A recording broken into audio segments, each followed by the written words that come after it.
भारत और चीन के सैनिकों के बीच हुई हिंसक झड़प को लेकर प्रधानमंत्री नरेंद्र मोदी द्वारा जारी किए गए बयान का चीन तहे दिल से स्वागत कर रहा है। दरअसल प्रधानमंत्री नरेंद्र मोदी ने पूरे देश को आश्वासन दिया है कि ना तो चीन भारत की सीमा में दाखिल हुआ है और ना ही भारत की किसी पोस्ट पर कब्जा किया है। प्रधानमंत्री नरेंद्र मोदी के इसी बयान को आधार बनाकर अब चीन गलवान घाटी पर अपनी संप्रभुता का दावा कर रहा है। प्रधानमंत्री मोदी के इस बयान के कुछ घंटों बाद ही चाइनीज फॉरेन मिनिस्ट्री के स्पोक्सपर्सन ने एक बयान जारी किया। अपने बयान में उन्होंने कहा, गलवान घाटी भारत चीन की सीमा के पश्चिम खंड में लाइन ऑफ एक्चुअल कंट्रोल के चीनी किनारे पर स्थित है। कई सालों से चीनी सैनिक इस क्षेत्र में पेट्रोलिंग और ड्यूटी पर हैं।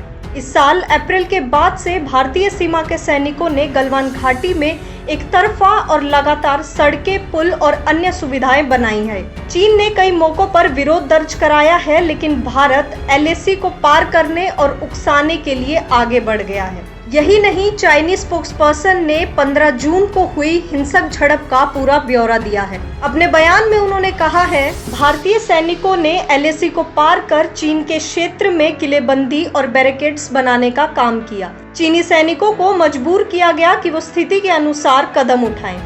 साथ ही अपने बयान में उन्होंने साफ कहा है कि सोमवार को हुई हिंसक झड़प में कम से कम 20 भारतीय सैनिक मारे गए हैं।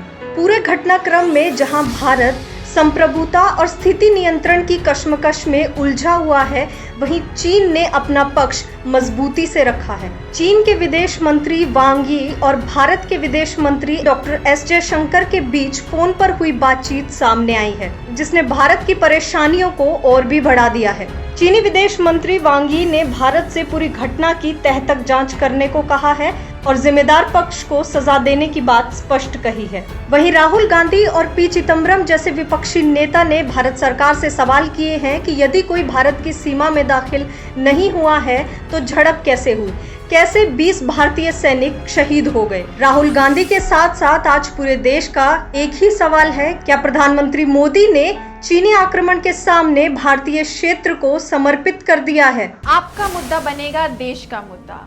मॉल्टिक्स ऐप पर शेयर करिए अपनी बात हमारे साथ, हम उठाएंगे आपकी आवाज।